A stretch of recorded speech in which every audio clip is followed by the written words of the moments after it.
karibu msikilizaji kwenye matangazo ya Dira ya Dunia kutoka idhaa ya Kiswahili ya BBC. Mimi ni Karorobi. Matumaini yangu umeshinda salama, na mimi ni Skola Kisanga. Tulionayo katika Dira ya Dunia: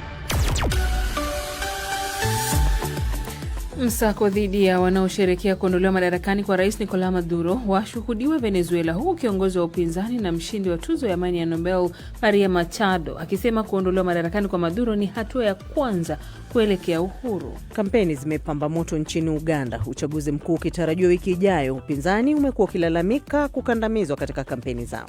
Wale ambao wanapinga serikali hawana nguvu, hawana moja. Upinzani, mimi nakwambia, wana nguvu.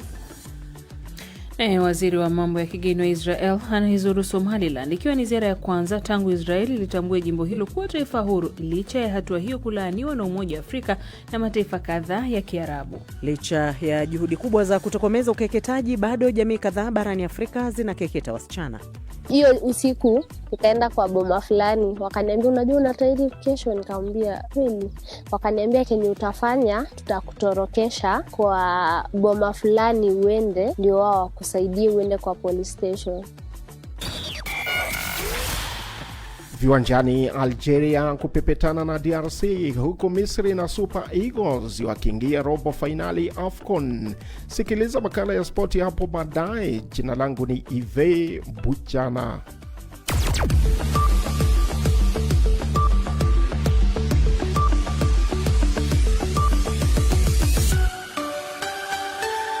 Lakini kwanza ni taarifa ya habari za dunia, ukiwa nami Sarafina Robi. Serikali ya Venezuela imeimarisha ukandamizaji wake dhidi ya wapinzani wa kisiasa kufuatia kuondolewa madarakani kwa Rais Nicolas Maduro, huku polisi wenye silaha wakishika doria katika mitaa ya Caracas. Zaidi na Nasteha Mohamed. Waziri wa haki na sheria Diosdado Cabello alichapisha picha hapo jana usiku wa Jumatatu akiwa na vikosi vya usalama. Katika video moja, askari wenye silaha nzito wanapiga kelele wakisema, waaminifu daima, wasaliti kamwe. Wanamgambo wa kiraia kwa amri ya serikali wameripotiwa wakizunguka barabarani kukandamiza sherehe zozote za operesheni ya Marekani, ambapo Rais Maduro alikamatwa na kupelekwa New York kushtakiwa. Chama cha wanahabari na wafanyikazi wa vyombo vya habari kinasema angalau wanabaharia 14 walikamatwa na kuzuiliwa siku ya Jumatatu. Wote wameachiliwa, ingawa mmoja amesafirishwa nje ya nchi hiyo. Kiongozi wa upinzani wa Venezuela Maria Corina Machado amesema kuondolewa madarakani kwa Nicolas Maduro na vikosi vya Marekani ni hatua katika kupata uhuru, ila akasema rais wa mpito Delcy Rodriguez amekuwa mojawapo wa watu waliochangia katika kuwepo kwa kuteswa kwa watu, ufisadi na ulanguzi wa dawa za kulevya katika utawala wa Maduro. Machado alionyesha kumuunga mkono Donald Trump, ingawa amekataa kuunga mkono mshindi huyo wa tuzo ya amani ya Nobel kuwa kiongozi mpya wa Venezuela. Katika mahakama ya New York siku ya Jumatatu, Maduro alisema alitekwa nyara na akakana hatia ya ulanguzi wa dawa za kulevya na mashtaka mengine.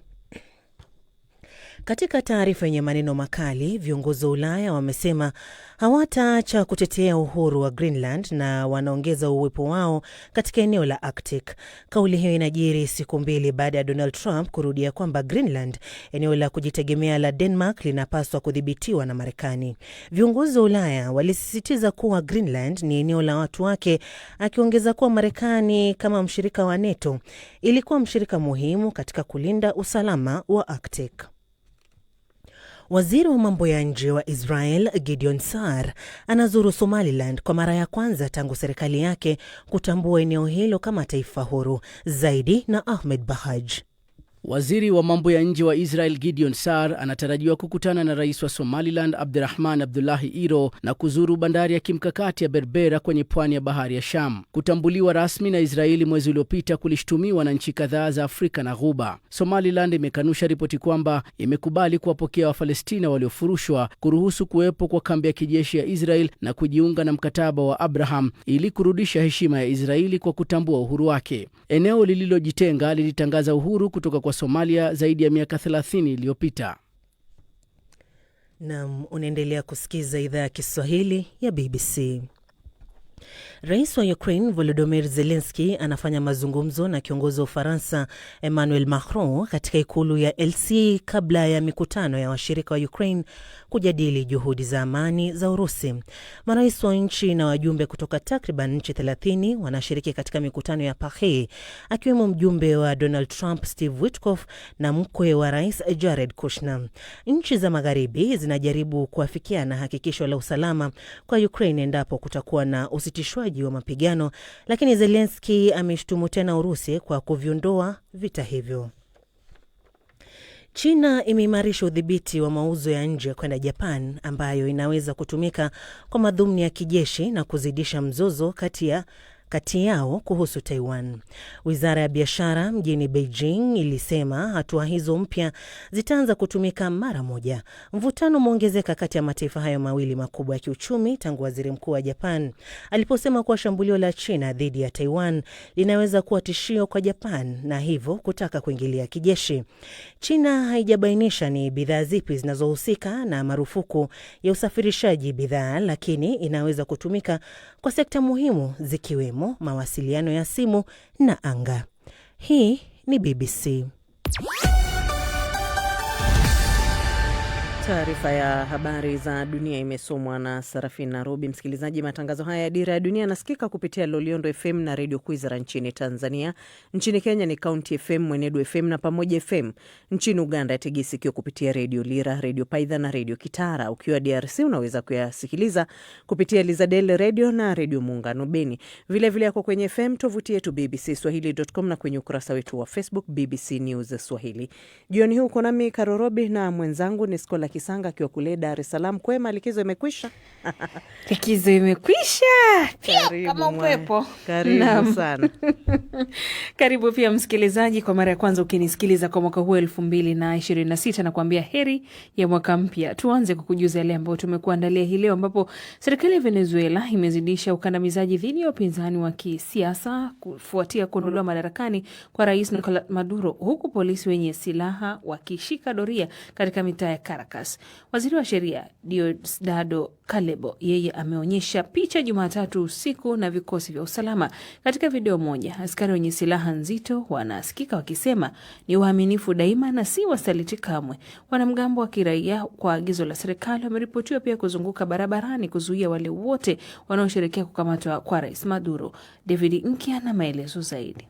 Katika video iliyosambazwa mitandaoni, vikosi vya usalama vinaonekana vikiwa na silaha nzito katika mitaa mbalimbali ya miji mikubwa nchini humo, ikiwemo mji mkuu Caracas. Taarifa zinasema kwamba viongozi waliosalia wa utawala wa Nicolas Maduro wanazidisha ukandamizaji wao dhidi ya upinzani wa kisiasa. Muungano wa waandishi wa habari na wafanyakazi wa vyombo vya habari unasema takriban waandishi wa habari 14 walishikiliwa siku ya Jumatatu, ingawa wote wameachiliwa huru. Kiongozi wa upinzani wa Venezuela Maria Corina Machado amesema kuondolewa madarakani kwa Rais Nicolas Maduro na vikosi maalum vya Marekani ni hatua kubwa ya uhuru. Lakini amesema rais wa mpito Delcy Rodriguez alikuwa mmoja wa watu wa karibu sana na waliosaidia kufanya mateso, ufisadi na ulanguzi wa dawa za kulevya katika utawala wa Maduro. Bi Machado ameonyesha kumuunga mkono Rais Trump, ingawa amekataa kumuunga mkono mshindi wa tuzo ya amani ya Nobel kuwa kiongozi mpya wa Venezuela. Katika mahakama mjini New York siku ya Jumatatu, Maduro alikana kuhusika katika ulanguzi wa dawa za kulevya pamoja na mashtaka mengine. Machado amesema kukamatwa kwa Maduro ni mwanzo mpya wa demokrasia nchini Venezuela.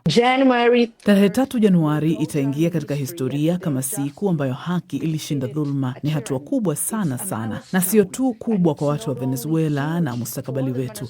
La hasha, nadhani ni hatua kubwa kwa ubinadamu, kwa uhuru na utu wa binadamu. Kwa upande wake, mwanachama wa chama cha Maria Machado, Jennifer Cardenas, ameambia BBC kwamba wa Venezuela wengi sasa wanataka kurudi nyumbani. We are more than 8 million Venezuelan outside. Sisi ni zaidi ya Wavenezuela milioni 8 nje ya Venezuela. Robo ya Venezuela wanakimbia Venezuela kwa sababu ya hali hiyo ambayo ama kwa hakika ilikuwa mbaya sana. Lilikuwa jambo la usalama, hawakuwa na chakula. Nadhani wa Venezuela wengi watarudi na kusaidia katika ujenzi wa Venezuela. And help with the construction of Venezuela. Wakati haya yakiendelea, rais wa Marekani Donald Trump amesema sekta ya mafuta ya nchi yake inaweza kuimarika na kuongezeka kwa operesheni nchini Venezuela ndani ya miezi 18 baada ya operesheni ya kushtukiza ya kijeshi iliyomwondoa Rais Nicolas Maduro mamlakani. Trump amesema kusema kwamba kiasi kikubwa cha fedha kitatumika na makampuni ya mafuta yatatumia kuongeza mapato. Tayari wawakilishi kutoka makampuni makubwa ya mafuta ya Marekani wamepanga kukutana na utawala wa Trump baada ya wiki hii. Awali wachambuzi waliambia BBC kwamba inaweza kuchukua makumi ya mabilioni ya dola na uwezekano wa mwongo mmoja kurejesha pato la zamani la Venezuela. Matamshi ya Trump yamekuja siku chache baada ya kusema kwamba Marekani itaiendesha Venezuela baada ya kuondolewa mamlakani kwa Maduro, ambaye sasa amefikishwa Marekani kujibu mashtaka ya uhalifu. Trump amekuwa wazi kuhusu matarajio yake kwa makampuni ya mafuta ya Marekani kuongeza shughuli zao nchini Venezuela. Wachambuzi ambao hapo awali walizungumza na BBC walikuwa na mashaka kwamba mipango ya Trump ingekuwa na athari kubwa kwa usambazaji wa kimataifa na kuathiri bei ya mafuta. Maduro na mkewe Cilia Flores walikamatwa wakiwa katika ikulu mjini Caracas siku ya Jumamosi na kupelekwa Marekani kama sehemu ya operesheni ya kikosi maalum cha nchi hiyo. David Nkia, Dira ya Dunia, BBC. Na msikilizaji, mpango wa kumkamata Nicolas Maduro ulisukwa kwa miezi kadhaa, lakini swali ni kwa nini sasa? Na je, nini hatima ya nchi ya Venezuela katika siku za usoni? Ripoti ya mwandishi wa BBC wa kutoka Amerika Kusini Ian Wells inawasilishwa na Ahmed Bahaj. Ni mapambazuko mapya na kiongozi mpya, lakini mfumo wa uongozi ungali tete. Hali ni hiyo licha ya haya yanayotokea. Tutaiongoza nchi hii mpaka wakati utakapofika kukabidhi madaraka kwa njia salama, inayofaa na ya busara. Trump ana msimamo gani na nani hasa anayeshikilia usukani kwa sasa? Kwa sasa ni Delcy Rodriguez, aliyekuwa makamu wa rais wa Maduro, waziri wa mafuta na mshirika wake wa karibu ambaye amekula kiapo kama rais wa mpito. Majaji, jeshi na mawaziri bado wana msimamo wa kumuunga mkono Maduro.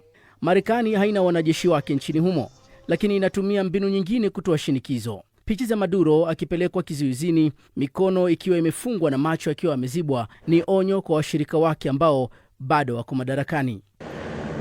Trump ametishia kufanya mashambulizi zaidi ikiwa itahitajika. Ameweka wazi kuwa kitu kimoja ambacho Marekani inataka ni mafuta. Tutayachukua mafuta ambayo kwa kweli tulipaswa kuwa tumeyachukua tangu zamani. Kuna fedha nyingi sana zinazotoka ardhini. Tutalipwa kwa kila gharama tuliyoitumia. Venezuela ina akiba kubwa zaidi ya mafuta duniani. Thamani yake ni dola trilioni 17. Ni kiasi kinachoweza kutosheleza mahitaji kwa zaidi ya miaka 800, kiasi kikubwa kuliko cha nchi kama Saudi Arabia na Iran. Ni aina ya mafuta ambayo ni muhimu sana. Viwanda vya mafuta vya Marekani vinachimba zaidi ya mafuta ya mwamba tope ambayo ni mepesi. Marekani inahitaji mafuta mazito ghafi kwa wingi na Venezuela inayo kwa ziada. Lakini kufufua sekta ya mafuta ya Venezuela hakutakuwa mchakato mwepesi. Uwekezaji na ujenzi mpya utachukua miaka mingi. Nchi hiyo bado haina utulivu wa kisiasa na haina uhakika wa usalama. Aidha, hali ya sasa ya soko la dunia kuwa na mafuta mengi na bei kuwa ndogo inafanya uwekezaji kwa sasa kutoonekana kuwa na tija. Mshtuko wa tukio hili unahisiwa kote katika kanda hiyo. Baadhi ya waandamanaji mjini Havana, Cuba, nchi inayotegemea sana mafuta ya Venezuela, wanaonyesha mshikamano huku wakiwa na hofu. Kwa kuwa serikali yao ni adui mwingine wa Marekani, wengine wanahofia kuwa huenda wao wakafuata. Nadhani wapo kwenye matatizo makubwa. Sitazungumzia hatua zetu za baadaye au sera zetu kwa sasa kuhusu jambo hili. Lakini sisi ni kwamba sisi si marafiki wa utawala wa Cuba. Kwa sasa hatima ya Venezuela imenaswa katikati ya serikali ambayo bado inashikilia mamlaka na taifa lenye nguvu kubwa, yani Marekani, ambalo limedhamiria kuleta mabadiliko. Asante Ahmed Bahaj. Na bado tusalie huko Venezuela ambapo Rais Maduro alikamatwa pamoja na mkewe Cilia Flores. Phyllis Mwate huyu hapa anaangazia zaidi kumhusu Bi Maduro. Wakati majeshi ya Marekani yalipofanya uvamizi wa usiku katika mji mkuu wa Venezuela, Caracas, hawakumnyakua Rais Nicolas Maduro kutoka makazi yake na kumsafirisha hadi New York akiwa peke yake, bali walimkamata pia mke wake. Lakini Cilia Flores ni nani na kwa nini kukamatwa kwake kunazua mjadala mkubwa? Sasa watu wengi hata ambao walikuwa wanafuatilia siasa za Venezuela na migogoro yake na Marekani walikuwa wanamjua Maduro tu, hususan kwa hotuba zake kali dhidi ya Marekani, kuwaminya vilivyo wapinzani wake ama wakimwona kisakata dansi. Lakini wengi hawamjui kwa undani mkewe Bi Flores mwenye umri wa miaka 69 na ni mmoja wa wanawake wenye nguvu na ushawishi mkubwa katika siasa za Venezuela kwa zaidi ya miongo miwili sasa. Vilevile ni mwanasheria kitaaluma na aliwahi kuwa spika wa bunge la Venezuela, na anatajwa kuwa na mchango muhimu katika kusimika na kuimarisha mamlaka ya Maduro baada ya kuchukua urais mwaka 2013 kufuatia kifo cha Hugo Chavez. Akiwa mke wa rais, Maduro alimpa jina la heshima la mpiganaji wa kwanza, tofauti na cheo cha jadi cha First Lady. Ingawa mara nyingi alijitokeza kwa taswira ya kifamilia, ikiwemo kuendesha kipindi cha televisheni Concilia en Familia, wachambuzi wanasema kwamba Bi Flores alikuwa mshauri wa karibu wa rais na mshirika muhimu katika mikakati ya kisiasa na ya serikali. Hata hivyo, maisha yake ya kisiasa yameandamwa na tuhuma za rushwa, upendeleo wa kifamilia na uhusiano wa karibu na watu waliokumbwa na kesi za kibiashara ya dawa za kulevya. Wapwa zake wawili mfano walihukumiwa nchini Marekani kwa makosa ya kusafirisha cocaine, ingawa baadaye walirejeshwa Venezuela kupitia makubaliano ya kubadilishana wafungwa. Utawala wa Marekani unaamini kuwa Bi Flores alikuwa mshirika wa karibu pia wa mumewe Maduro katika kile wanachowatuhumu kuongoza genge la biashara ya dawa za kulevya. Sasa Bi Flores jana alipandishwa kizimbani jijini New York pamoja na mumewe Maduro. Ushirika wao wa karibu umeendelea hata katika kipindi hiki cha madhila kwa familia yao. Ni matangazo ya Dira ya Dunia kutoka idhaa ya Kiswahili ya BBC. Taarifa kuu leo jioni: msako dhidi ya wanaosherehekea kuondolewa madarakani kwa Rais Nicolas Maduro washuhudiwa Venezuela, huku kiongozi wa upinzani Maria Machado akisema kuondolewa madarakani kwa Maduro ni hatua ya kwanza kuelekea uhuru.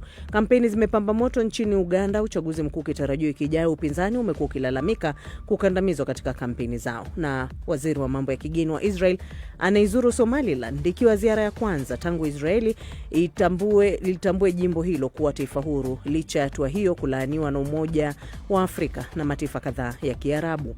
Hii ni BBC. Matangazo ya jioni ya Dira ya Dunia kutoka hapa idhaa ya Kiswahili ya BBC. Msikilizaji, unaweza kutusikiliza kupitia tovuti yetu ya BBC Swahili. Unaweza ukaenda pale ukapata matangazo yetu moja kwa moja, lakini pia na redio ya shirika mbalimbali. Ukurasa wetu pia wa Facebook BBC Swahili, matangazo haya yanakujia moja kwa moja. Mimi ni Skola Kisanga na mwenzangu Nairobi ni Karo Robi. Tuendelee kukufahamisha yale ambayo tumekuandalia katika matangazo haya jioni ya Dira ya Dunia.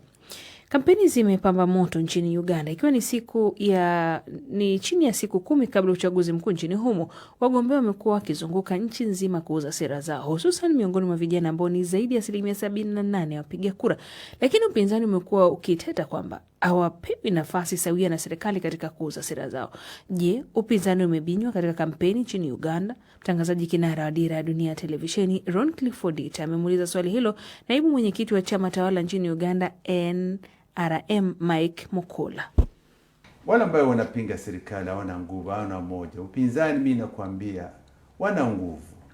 Ukiona katika chama cha FDC yenyewe wanayo vikundi 3 sasa katika usimamo yao. Yaani ukivunja umoja ya upinzani, lazima hiyo ndio italeta unafiki ndani ya upinzani. Lakini kwa kweli Bobi Wine anaweza kutembea katika nchi yetu, anatawala namna ambayo anapotaka. Wale wengine kama Akena wa UPC anatembea nchi namna ambayo anataka. Mao ameingia ndani ya serikali, tuko na umoja. Na nakwambia kwa ukweli, nchi Uganda wapinzani wanayo uwezo kufanya chochote ambayo wanapotaka. Kumekuwa na maoni tofauti kuhusiana na viongozi. Wengi wanasema kwamba viongozi wanachaguliwa ni wale wamekuwa wakichaguliwa kwa muda mrefu, kwamba mtoi nafasi kwa viongozi wapya. La, kwenye uchaguzi ambayo imepita ile 60 kwa 100 walikuwa vijana. Wale vijana usu mpya. Yaani tumejenga utawala ya Chama cha Mapinduzi au NRM kutoka chini paka juu, na vijana ndio wanaongoza matembezi ya NRM katika nchi yetu. Ya pili, nataka nikwambie kwamba uchaguzi inatembelea kwenye vitu mbalimbali, utaji ya watu, usimamio ya watu na nia ya watu. Na mimi nataka niseme kwamba kwenye kubashiri kwangu naona kwa kweli NRM bado itatawala milele na milele, sababu usimamo ndani ya chama iko nzuri. Wakati uchaguzi mkuu unapopangwa kuja kufanyika baadaye mwezi Januari, kwa mtizamo wako mwenyewe, je, unahisi kwamba vijana watapata nafasi ya uhaki na usawa katika uchaguzi huu mkuu unaokuja? Tunayo vikundi mbalimbali. Kuna vikundi ya vijana ambayo inaitwa Youth League, kuna ile ya wanawake, kuna wale wa walema. Hatuna chochote mtu lolote ambayo tunamwacha nje. Kwa mtizamo wako, unahisi kwamba Rais Yoweri Kaguta Museveni bado anastahili kuendelea kuiendesha Uganda licha ya umri wake mkubwa? Nchi yetu imetulia. Museveni amepigania nchi hii sasa karibu tunaingilia miaka 39. Na ukipima kwa kweli kwa hii miaka, nchi hii ilikuwa na shida. Ilikuwa na mapigano ndani ya nchi. Nchi yetu sasa Uganda katika uchumi na maendeleo ya nchi ya uchumi ndio namba 7 katika nchi ulimwengu zote. Amefanya mambo mengi mazuri na wengi wanakubali kuifanya Uganda iwe nchi ambayo imetulia na nchi imara zaidi. Lakini amuhisi kwamba baada ya kufanya mazuri hayo, wakati umefika awaachie watu wengine kama wewe muendeleze mazuri hayo? Mimi na wewe kwa kweli mbele, na kuna mtu ambaye anaweza kutawala milele na milele.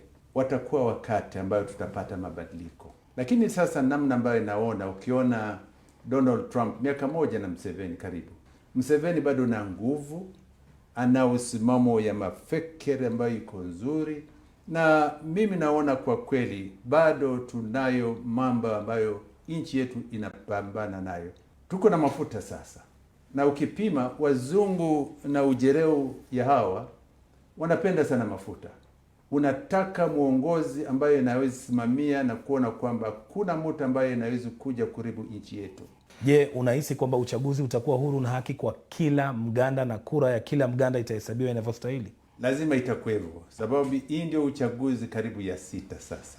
Tangu NRM, Chama cha Mapinduzi ya Uganda, NRM iliingia katika utawala ya nchi yetu. 2026 tutakuwa na uchaguzi, mimi naitegemea na nabashiri kwamba itakuwa nzuri bila mashukushuko, na wale ambao watavunja sheria ya nchi lazima serikali itafanya kazi yao. Na katika digital register ambayo Independent Electoral Commission imeweka na Uganda imeweka pesa mingi kuona kwamba uchaguzi itakuwa ya haki, na mimi naitegemea kwamba itakuwa nzuri. Na msikilizaji, waziri wa mambo ya kigeni wa Israeli anaizuru Somaliland ikiwa ziara ya kwanza tangu Israeli ilitambue jimbo hilo kwa taifa huru, licha ya hatua hiyo kulaaniwa vikali na Umoja wa Afrika na mataifa kadhaa ya Kiarabu pamoja na Somalia. Gideon Zahn amekutana na rais wa Somaliland Abdirahman Abdullahi Iro. Robert Kipto na maelezo zaidi. Waziri wa mambo ya nje wa Israel Gideon Saar aliwasili katika eneo lililojitangazia uhuru wake la Somaliland mapema hii leo, ziara ambayo ndiyo ya kwanza kwa afisa mkuu mwandamizi wa serikali ya Israel tangu serikali ya nchi hiyo ilipoitambua eneo hilo kama nchi huru. Israel ilitangaza mwezi uliopita kuwa inaitambua rasmi eneo la Somaliland ambalo lilijitangazia uhuru wake mwaka wa 1991 kutoka Somalia. Ujumbe uliongozwa na Saar ulitua mji mkuu wa eneo hilo Hargeisa na kulakiwa na maafisa wakuu wa serikali ya eneo hilo. Baada ya kuwasili, Saar alifanya mashauriano na maafisa wakuu wa serikali ya nchi hiyo akiwemo rais wa eneo hilo.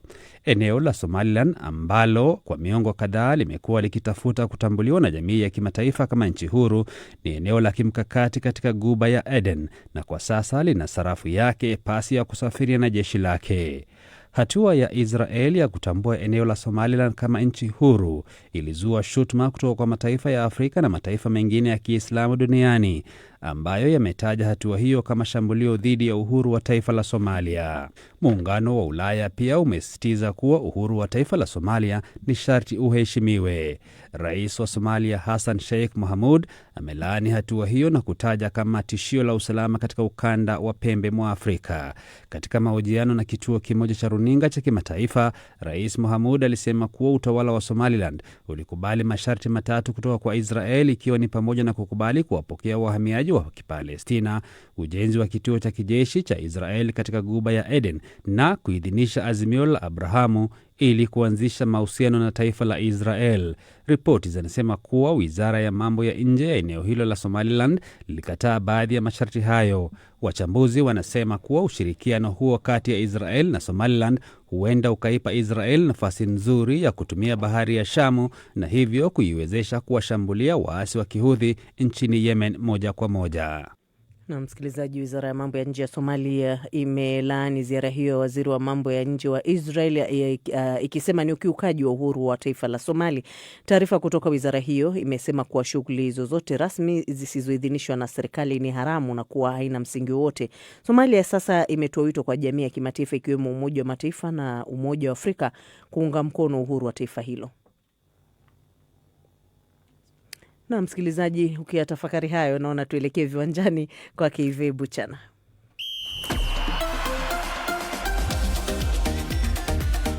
Nianze na mechi za kuwania kombe la Afrika la mataifa. Mechi kali itaanza punde sipunde kati ya Algeria na Jamhuri ya Demokrasia ya Kongo kuwania tiketi ya robo finali kabla ya Ivory Coast kutimua vumbi dhidi ya Burkina Faso. Jana usiku Nigeria imefuzu katika robo finali kwa ushindi mnono wa mabao 4 bila dhidi ya Msumbiji. Super Eagles walikuwa juu kutoka mwanzo wa mchezo na bao la mapema ndani ya dakika 2 la nyota wao Victor Osimhen lilikataliwa kwa kuotea. Shinikizo lao hatimaye lilifika dakika ya 20 Ademola Lookman alipofunga kimiani akiunganisha pasi ya Akor Adams. Dakika 5 baadaye Osimhen aliongeza bao la pili kabla ya kufunga la tatu kunako dakika ya 47 ya mchezo, na huku Adams akifunga kazi kwa kupachika bao la 4 dakika ya 75 baada ya kazi nzuri ya Lookman. Msumbiji ikicheza kwa mara ya kwanza katika hatua ya mtoano ilijitahidi kuzuia mashambulizi ya Nigeria na kutoa tishio kidogo. Nigeria ambao wangeongeza mabao zaidi sasa wanasubiri Algeria au DRC katika mchezo wa Jumamosi wa robo finali huko Marrakech. Wakati huo huo, Misri pia imechapa Benin 3-1 katika muda wa nyongeza wa dakika 30 baada ya timu mbili kumaliza dakika 90 zikiwa na sare ya bao 1-1. Mo Salah alifunga bao la 3 katika dakika ya 120. Misri watasubiri kuchuana katika robo finali na mshindi kati ya Ivory Coast na Burkina Faso watakaomenyana baadaye leo usiku. Ni wakati ambapo kocha wa Tunisia Sami Trabelsi ametimuliwa siku moja baada ya timu hiyo kufungwa hatua ya 16 bora ya kombe la mataifa bingwa Afrika na Mali. Trabelsi mwenye umri wa miaka 57 alichukua mikoba ya Tunisia Februari mwaka jana kwa mara ya pili baada ya kujiuzulu baada ya takriban miaka miwili kuiongoza mwaka 2013 baada ya Tunisia kutolewa katika hatua ya makundi ya AFCON. Huko England, nyota wa zamani wa Manchester United Gary Neville ameitaka Manchester United ikomeshe majaribio na kumteua meneja ambaye analingana na DNA ya klabu baada ya Ruben Amorim kutimuliwa Jumatatu. Zaidi na Phyllis Mote. Na sasa kiungo wakati wa zamani Darren Fletcher amechukua jukumu hilo hadi mlezi atakapoteuliwa, huku klabu hiyo ikipanga tu kutaja meneja wa kudumu msimu wa joto. Na beki wa zamani wa Uingereza na United Neville anaamini uteuzi ujao wa meneja huko Old Trafford lazima uakisi mila za klabu. Aliambia Sky News kwamba majaribio yanapaswa kukoma. Siku zote nimekuwa najivunia jinsi klabu hii ilivyo, soka ya kuvutia, ya kusisimua, kucheza wachezaji wachanga na kuburudisha umati. Ni lazima wajitayarishe na wawe na ujasiri wa kucheza soka la kushambulia lenye ukali. Barcelona haitabadilika kwa mtu yeyote. Siamini United nayo inapaswa kubadilika kwa mtu yeyote. Klabu inabidi itafute meneja ambaye ana uzoefu na ambaye yuko tayari kucheza soka la kufurahisha, la kushambulia na la ukali. Aliendelea kusema kwamba United imefika mahali ambapo wanahitaji meneja anayelingana na DNA DNA ya klabu. Amorim aliwasili United akiwa na mtazamo mzuri wa kimbinu, akipendelea mfumo wa 3-4-3 ambao ulimletea mafanikio akiwa Sporting, lakini United walihangaika kuuzoea. Barabara Phyllis, sasa ni tetezi za soka Ulaya. Sasa Manchester United kwa kumtimua Ruben Amorim huenda kukampa njia ya kurejea Old Trafford mshambuliaji wa England Marcus Rashford aliye na umri wa miaka 28 ambaye yuko kwa mkopo huko Barcelona. Oliver Glasner huenda akawa analengwa na Manchester United kuchukua nafasi ya Amorim aliyetimuliwa. Uongozi wa klabu hiyo unavutiwa sana na Muaustria huyo mwenye umri wa miaka 51 ambaye kandarasi yake ya Crystal Palace inaisha msimu wa joto, na Fulham wanajiandaa na Manchester United kumnunua meneja wao Mreno Marco Silva. Shukran sana Phyllis. Huo ndio mwisho wa makala yetu ya spoti. Jina langu ni Ive Buchana.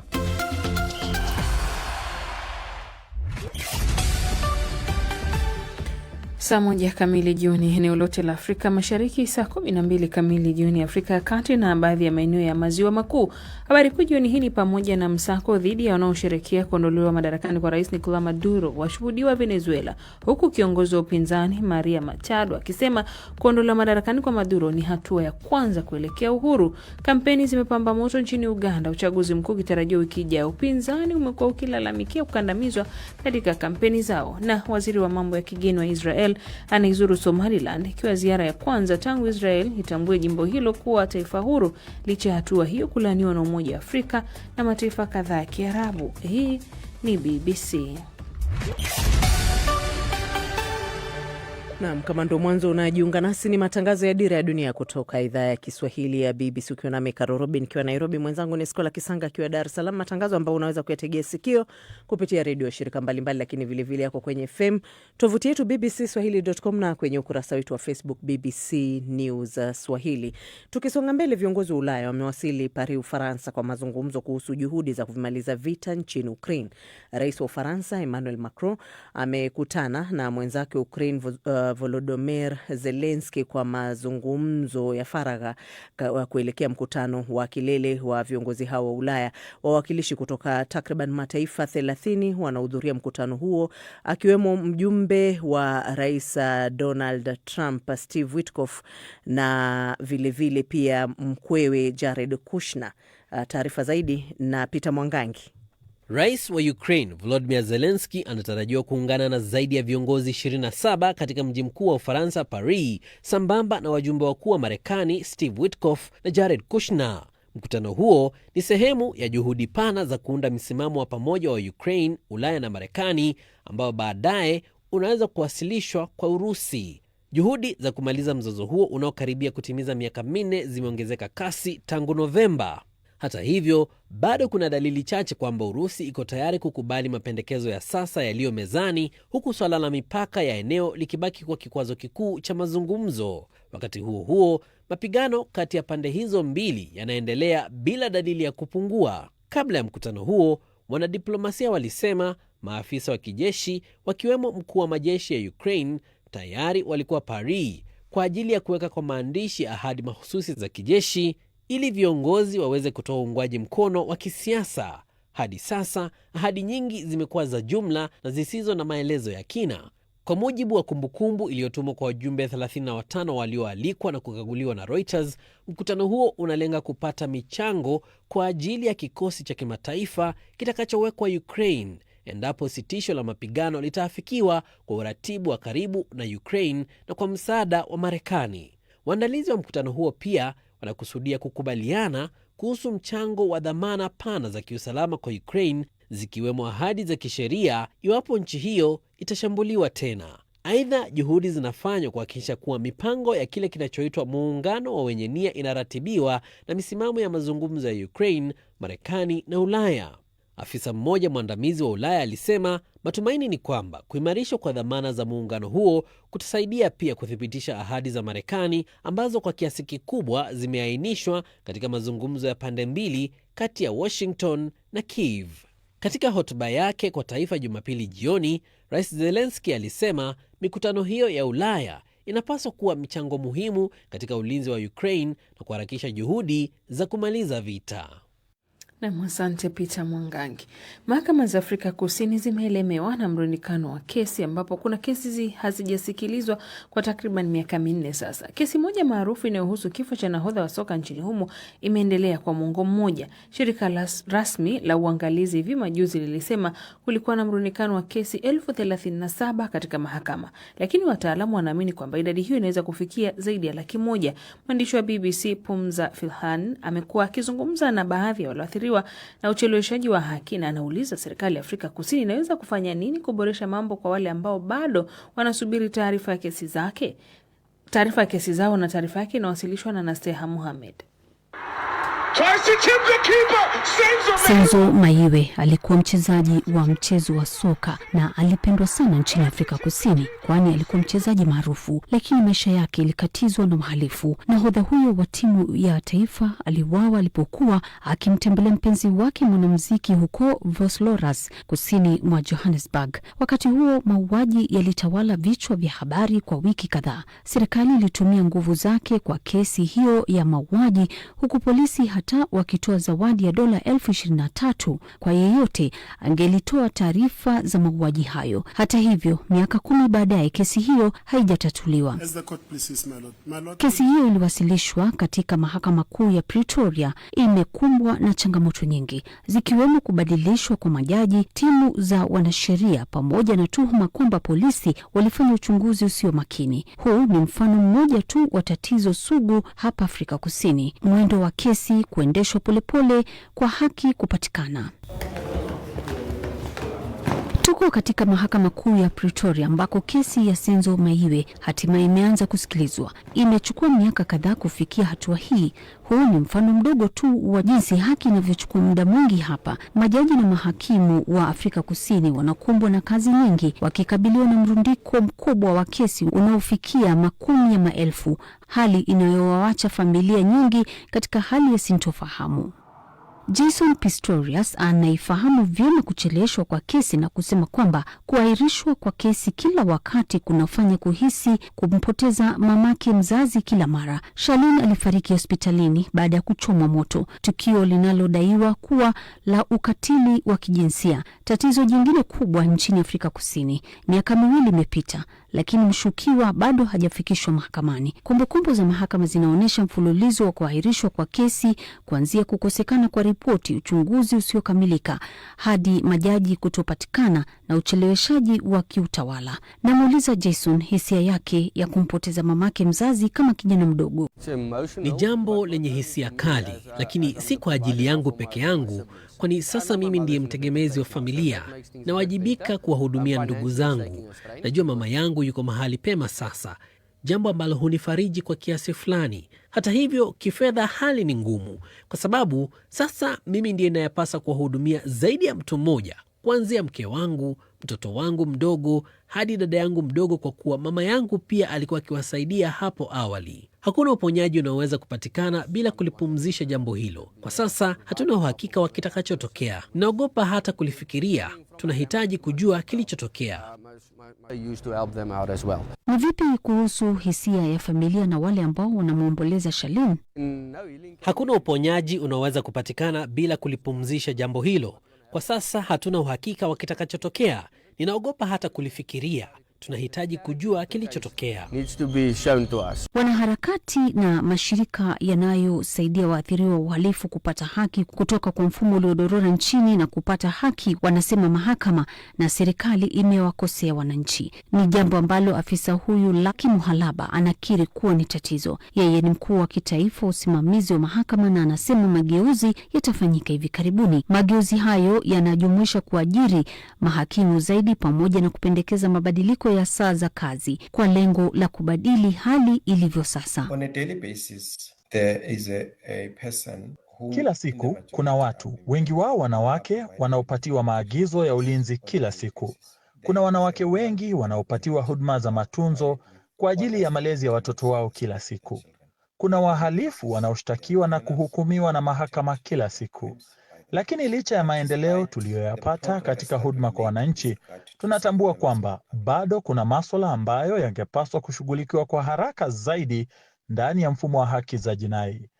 Pia tunapaswa kuhimiza wananchi wasipoteze imani na matumaini katika mfumo. Lakini matumaini yake huenda hayatoshi katika nchi yenye viwango vya juu vya uhalifu wa kikatili na mashtaka machache mno. Kwa wale walioathirika, wataalamu wanasema hili linapelekea kupoteza imani katika mfumo wa sheria wa Afrika Kusini na kuongezeka kwa hisia kwamba hakuna upatikanaji wa haki. Na msikilizaji, wanasayansi kutoka taasisi ya utafiti wa tiba ya Kenya KEMRI wameandikisha mafanikio makubwa ya afya ya umma na kukabiliana na hali ya hewa kwa kuonyesha kwamba marekebisho rahisi ya makazi ya gharama nafuu yanaweza kupunguza joto ndani ya nyumba na kuzuia mbu waenezao ugonjwa wa malaria na kuweza kutoa suluhisho kwa mamilioni ya nyumba nyingi barani Afrika. Kuangazia hili, mwanahabari wa BBC Sarafina Nairobi amezungumza na Daktari Bernard Abongo kutoka taasisi ya utafiti wa tiba ya Kenya KEMRI, anayeanza kwa kueleza ni kwa nini walifanya utafiti huu. Hapo awali kuna kazi tumefanya kuhusiana na urekebishaji wa nyumba, kinga wakaaji dhidi ya uambukizaji ugonjwa malaria ama kuzuia umbu wasipate kuingia ndani ya nyumba. Na ni jambo tumefanya hapo awali kwa si sana, lakini ni kitu tulikuwa na umaarufu nayo, lakini tukapatana na changamoto mmoja. Kwa sababu tukifanya urekebishaji wa nyumba kuzuia umbu, sana sana tunaangazia sehemu kama mlango, dirisha ama mwanya. Hizo ndio nafasi ambazo umbu tumia sana sana kuingia ndani ya nyumba, lakini hizo nafasi zinaachwa kwa nyumba kwa sababu kuu ya kupitisha hewa ili kupata ile tunaita ventilation kwa nyumba. Na tuligundua kuwa tukiweka vyandarua kwa dirisha ama mwanya ama mlango, basi kuna uwezekano wa kuzuia hewa safi kuingia vilivyo.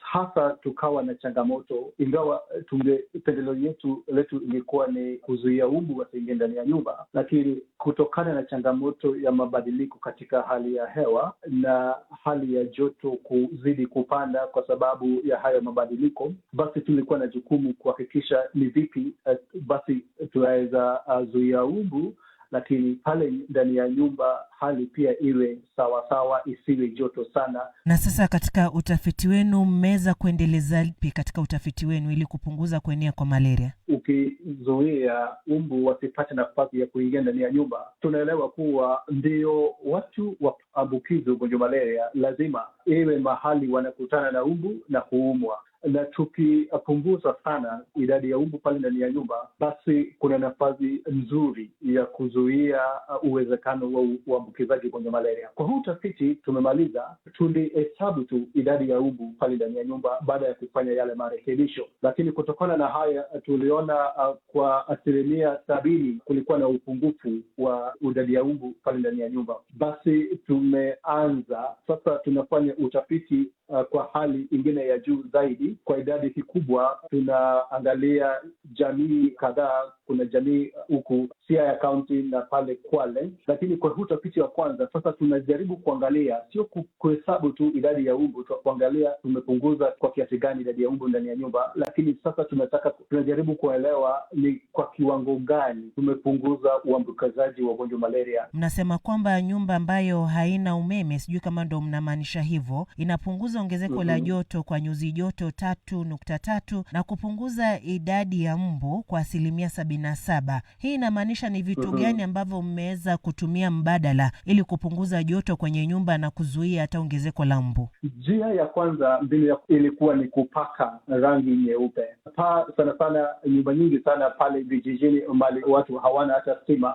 Nyumba nyingi sana ni mabati. Sana watu hawana nyumba za nyasi. Pengine ukienda sehemu za pwani utapata nyumba za makuti, lakini wengi wako na nyumba za bati. Ile tumegundua ni kuwa ukipaka hilo bati na rangi nyeupe ambayo iko na uwezo wa kuzuia yale miale ya joto, basi inazuia yasipite na kuingia ndani ya nyumba. Hivyo hiyo ndio njia nzuri tumeona ambayo inapunguza hali joto kwa kiwango kikubwa sana. Kuna mbinu zingine tulijaribu pia, kama tuliweka dari ambayo imetengenezwa na max. Ilifanya kazi sana kupunguza hali joto wakati wa mchana, lakini usiku haikufanya vizuri sana. Ilikuwa na nyumba ambazo ziliwekwa hizo dari zilikuwa na joto zaidi ya zile nyumba zikurekebishwa, so dari ilionekana inaweza tumika vizuri wakati wa mchana, lakini hazikufaa sana wakati wa usiku. Mbinu ya tatu ambayo tulitumia ni kuongeza madirisha. Tulijaribu kuangazia kuwa nyumba ikiwa na madirisha ya kutosha ya kupitisha hewa, basi kuna uwezekano wa kupunguza hali joto pia. Hapo hatukuona manufaa sana, na hii ilitokana sana na tabia za wenye nyumba ya kutofungua madirisha. Naam, huyo ni Daktari Bernard Abongo kutoka taasisi ya utafiti wa tiba Kenya KEMRI, kama alivyozungumza na mwenzangu Sarafina Robi. Msikilizaji, kwenye tovuti yetu bbcswahili.com kuna taarifa kemkem hapo. Rais wa mpito wa Venezuela hawezi kuaminiwa, ni kauli alosema Machado. Lakini vile kuna Chelsea apata kocha mpya, na ni nchi zipi zinaweza kulengwa na Trump baada ya Venezuela. Tembelea tovuti yetu. Afrika ya Mashariki imetimia saa 1:15 jioni, saa 12:15 Afrika ya Kati. Habari kuu katika matangazo ya Dira ya Dunia ni pamoja na msako dhidi wanaosherehekea kuondolewa madarakani kwa Rais Nicolas Maduro washuhudiwa Venezuela, huku kiongozi wa upinzani Maria Machado anasema kuondolewa madarakani kwa Maduro ni hatua ya kwanza kuelekea uhuru. Kampeni zimepamba moto nchini Uganda, uchaguzi mkuu unatarajiwa wiki ijayo. Upinzani umekuwa ukilalamika kukandamizwa katika kampeni zao. Na waziri wa mambo ya kigeni wa Israel yuko Somaliland, ikiwa ni ziara ya kwanza tangu Israeli kutambua jimbo hilo kuwa taifa huru, licha ya hatua hiyo kulaaniwa na Umoja wa Afrika na mataifa kadhaa ya Kiarabu. Hii ni BBC.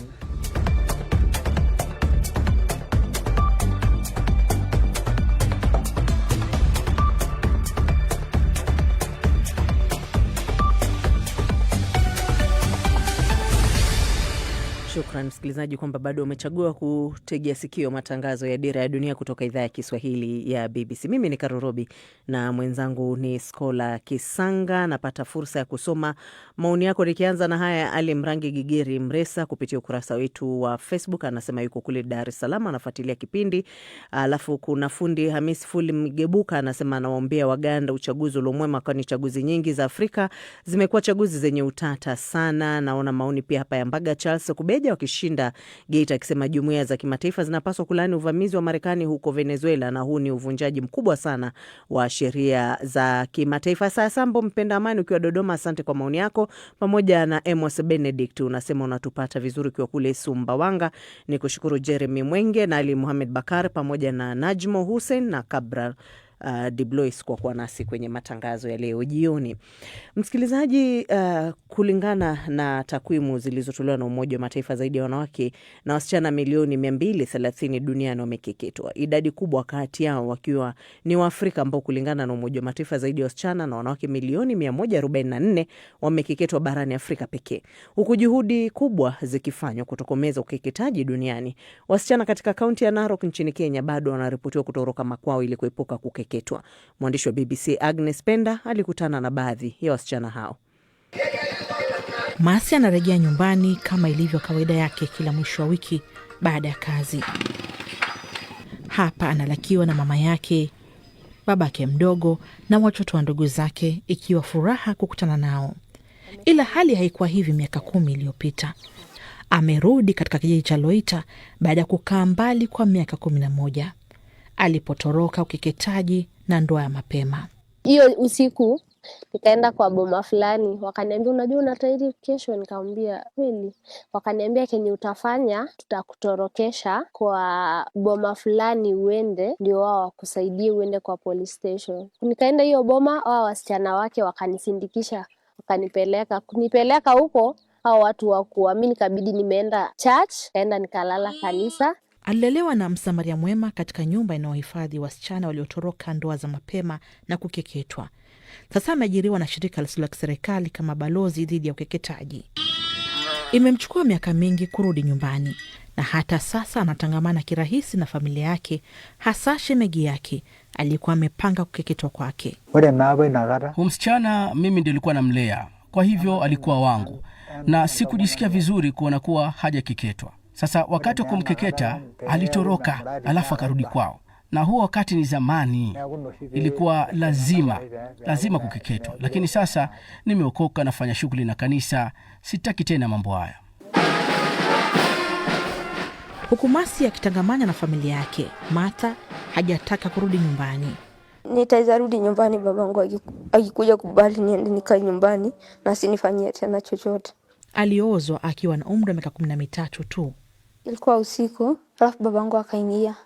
Akamwambia mamangu, apaka nguo zangu, leo naenda kuoleka. Kukakaa kidogo, pikipiki mbili wakafika.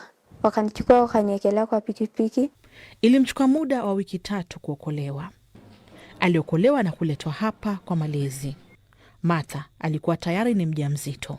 Nilishtuka, nikaanza kujiuliza, hii maisha itakuwaje? Baba kaniambia, wewe tulia tu, mambo yatakuwa mazuri. Hadi huyo mtoto wako tutamlea tu.